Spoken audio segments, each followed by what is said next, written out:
میں کہاں آ گئی ہوں، مدد کر میرے خدا، اس نے دل میں کہا۔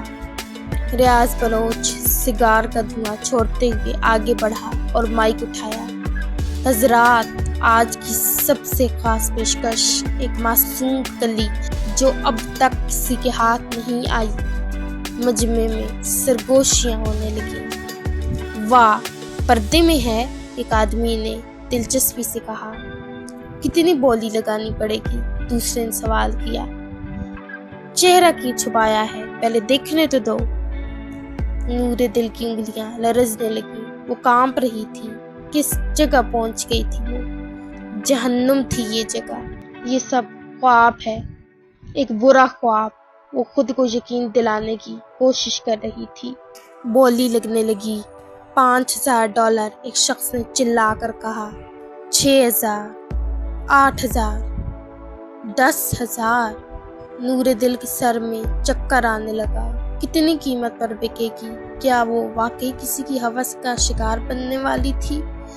اس کا دل چیخ چیخ کر کہہ رہا تھا، مجھے یہاں سے نکالو، میرے مالک بچا لے مجھے یہاں سے۔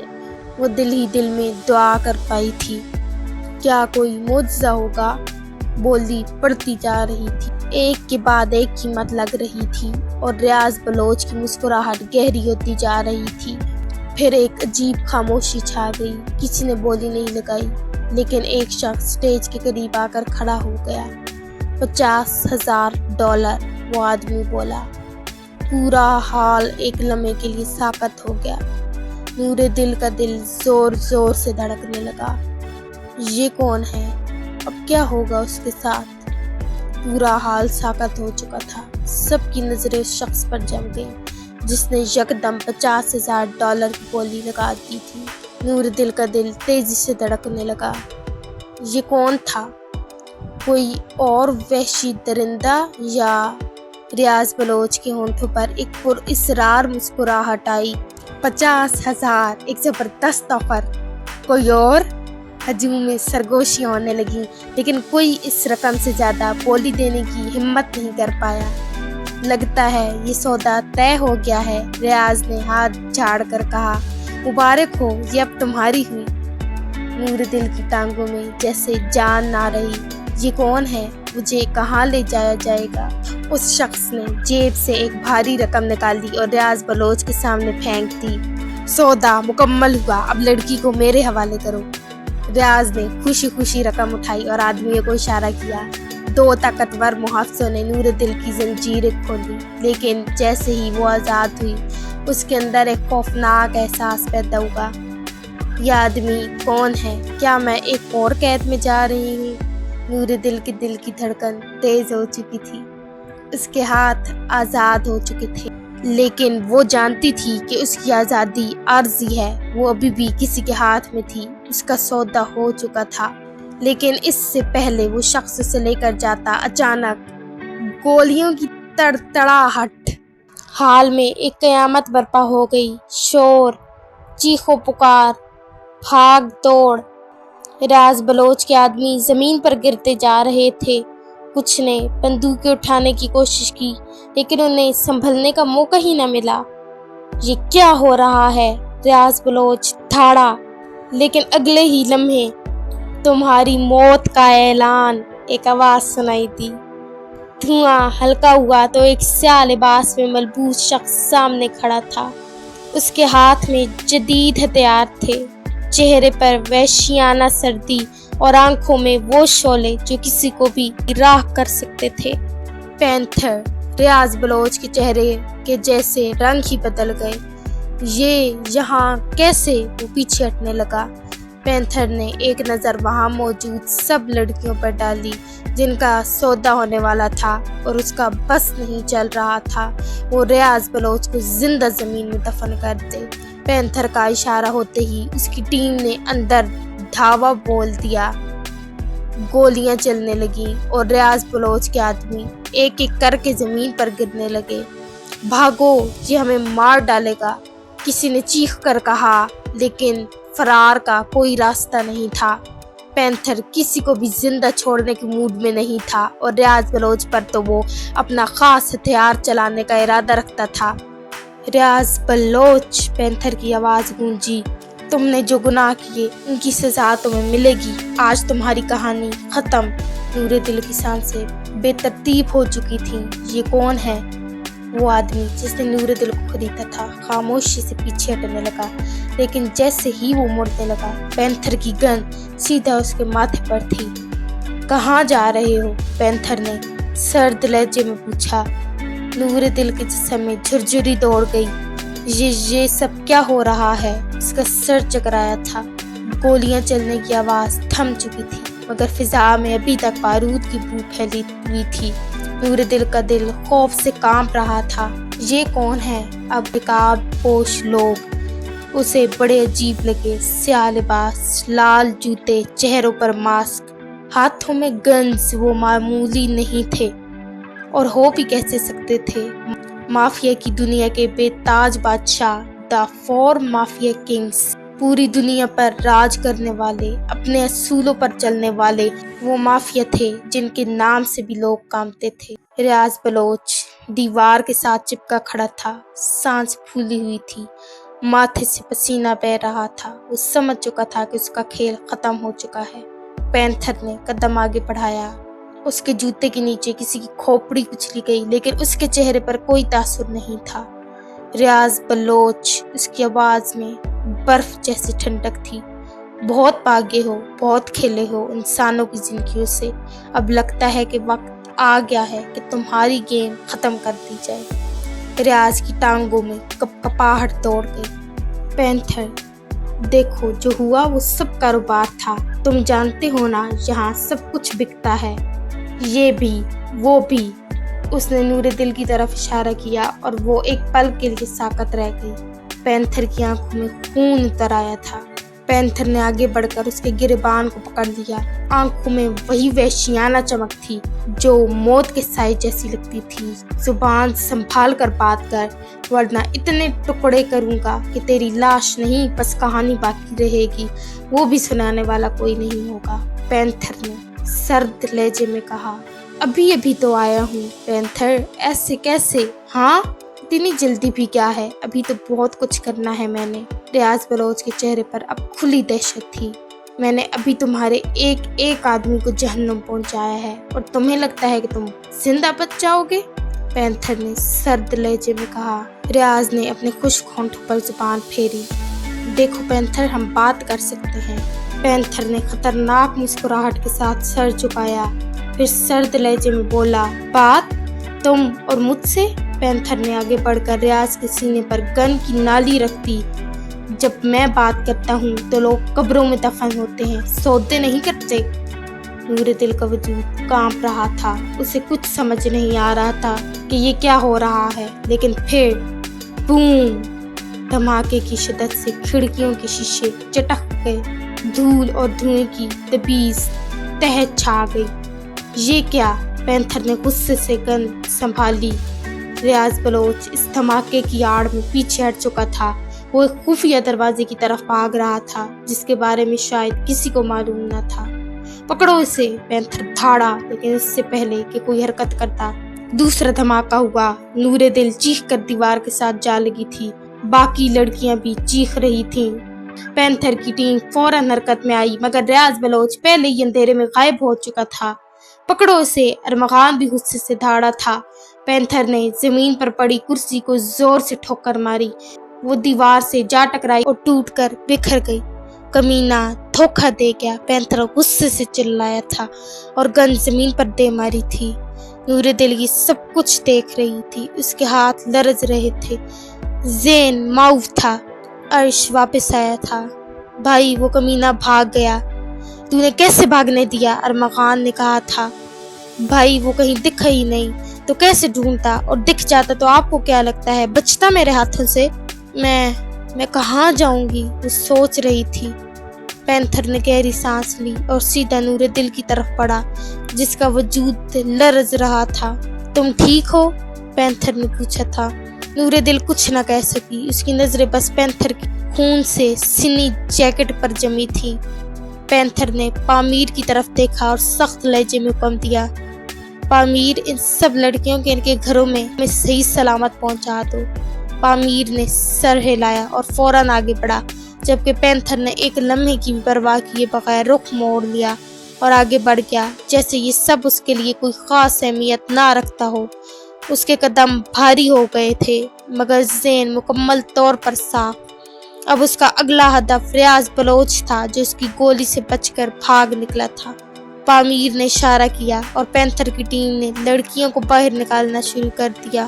کچھ لڑکیاں سہم کر ایک دوسرے کے قریب ہو گئیں، کچھ کی آنکھوں میں آنسو تھے، مگر وہ سب جانتی تھیں کہ یہ ان کی آزادی کا لمحہ ہے۔ پینتھر باہر نکلا، رات کی ٹھنڈی ہوا اس کے چہرے سے ٹکرائی، مگر اس کی آنکھوں میں وہی خطرناک چمک تھی۔ اس نے ایک سگریٹ جلایا، دھواں فضا میں چھوڑا۔ اس نے گن کی نالی پر ہاتھ پھیرا، پھر خاموشی سے اندھیرے میں غائب ہو گیا۔ ایپیسوڈ اچھی لگے تو ریویو دینا مت بھولیے گا۔ دعاؤں میں یاد رکھیں، خوش رہیں اور ہنستے مسکراتے رہیں۔ اللہ حافظ۔